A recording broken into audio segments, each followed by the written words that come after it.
그동안 잘 있었습니까? 오늘은 서술어를 수식하는 구조에 대해서 공부하겠습니다. 서술어를 수식.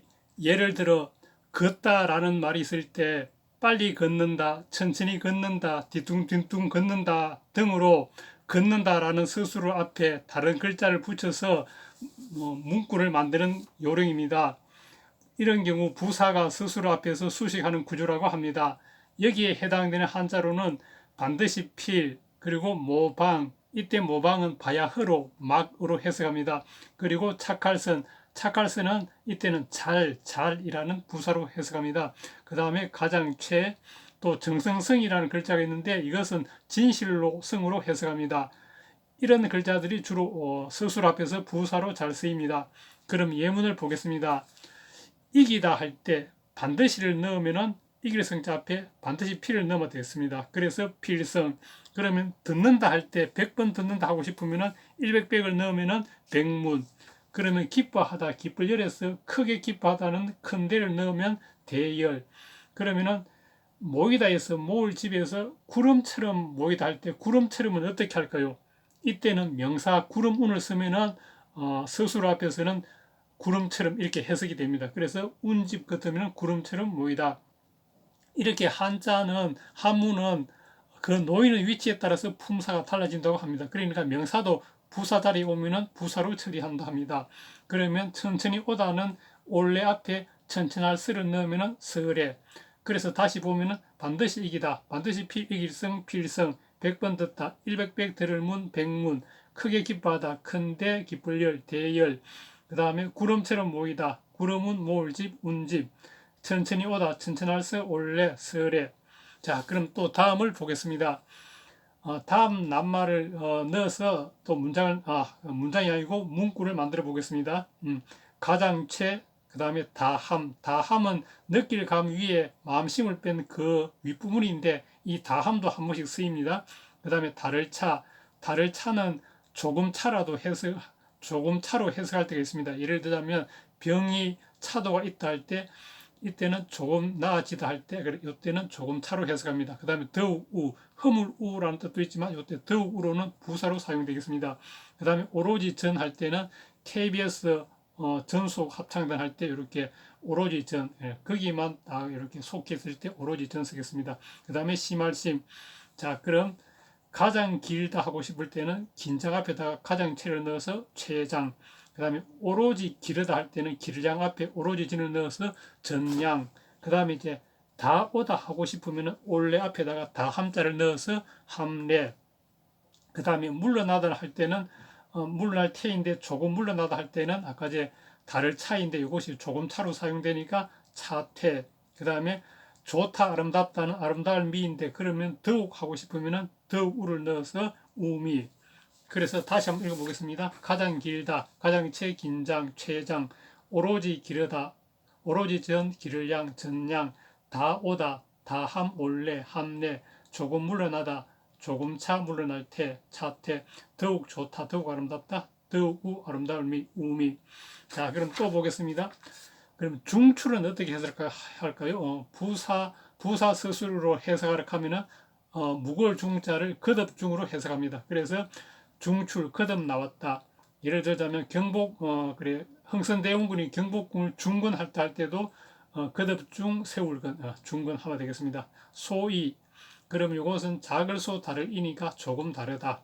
그 다음에 성미는 어떨 경우에는 물론 정성성 아름다움 해가지고 정성과 아름다움 이렇게 해석할 수도 있지만 부사 서술로 해석하려 하면은 정성성을 진실로 성으로 해석합니다. 그래서 성미, 진실로 아름답다. 그 다음에 절무는 끊을 절자이지만 이때는 부사로 해가지고 전혀, 절대로 이렇게 해석하겠습니다. 그래서 절무는 전혀 없다, 절대로 없다. 자, 그럼 이제 또 다음을 보겠습니다. 다음을 해석하시오. 진시황 대노. 그럼 이때는 진시황을 한 부분, 대노를 한 부분 해가지고 진시황을 주어 부분, 대노는 서술어 부분. 그래서 크게 노했다. 진시황이 크게 승렸다. 그 다음에 진흥왕 대열. 이때도 진흥왕을 주어 부분, 대열을 서술어 부분. 그래서 진흥왕이 크게 기뻐했다. 그 다음에 춘래는 봄이 오다인데 여기다가 각각 수식어를 붙여서 명사 수식일 때 변량을 넣어서 따뜻한 봄, 그 다음에 올해는 바야흐로 막을 넣어서 모방을 넣어서 박내. 그래서 양춘 박내는 따뜻한 봄이 바야흐로 오다 막 오다. 그 다음에 청풍설에 이것도 풍래 같으면 바람이 불다 바람이 오다인데 여기다가 풍과 래 앞에 각자 수식어를 넣으면은 청풍 맑은 바람 설에 천천히 오다. 그래서 청풍설에 서늘한 바람이 살살 불다. 그 다음에 조비 같으면 세조날비에서 새가 날다인데 거기에도 각자 수식어를 넣으면은 명사 수식은 물이 죽내 가지고 중조 많은 새들 무새. 그 다음에 고비는 날비는 부사를 넣어서 높을고 그래서 고비 높이 날다. 중조 고비 무새가 높이 날다. 이렇게 한문은 그 한자가 놓이는 위치에 따라서 품사가 결정되겠습니다. 그래서 만약에 동사 두 개가 연거푸 있다고 생각할 때 그것이 각자 동사로 해석해야 될지 아니면 앞에 낱말을 부사로 서술을 해석하고 뒤에 말을 서술로 해석해야 될지 이것은 자꾸 연습하는 수밖에 없겠습니다. 자, 그 다음에 화발 같으면 꽃이 피다인데 온갖 꽃 하고 싶으면 일백백을 넣어서 수식하고 피다 할 때 활짝 피다 할 때는 찰만을 넣어서 필발을 해석하고 그래서 백화만발은 온갖 꽃이 활짝 피다. 그 다음에 요거는 약간 어렵겠습니다. 이런 것은 처음 보면은 이게 처음 보는 문장에서 좀 어렵습니다. 여차 소위. 그럼 여차를 한 부분, 소위를 한 부분. 그래서 소위는 조금 다르다. 여차는 W 2차인데 이것과 더불어 조금 다르다. 또는 W를 뭐뭐와로 해석할 수 있으니까 이와 조금 다르다. 이렇게 하면 되겠습니다. 자, 그 다음에 이제 선사 부모가 위효니라. 이때 일사는 승질사로 해석 많이 되겠습니다. 사친 이효, 어버이를 섬기며 효도로서 한다.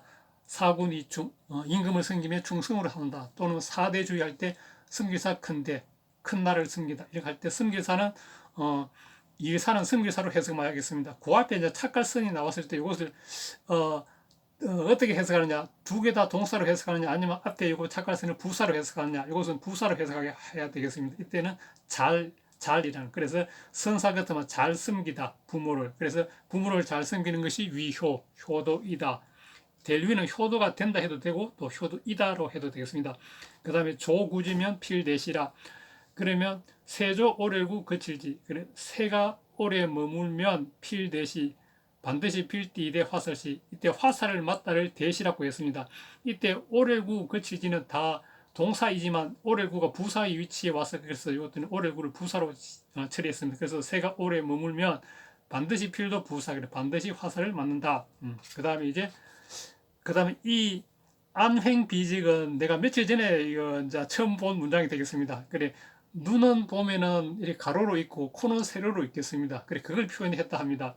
한글의 안횡비직을 한자 변환해 보면 사자성어로 나옵니다. 그래서 안횡비직. 그래 눈은 가로로 놓여 있고 코는 세로로 붙어 있다 할 때 안횡비직. 자, 이렇게 해서 이제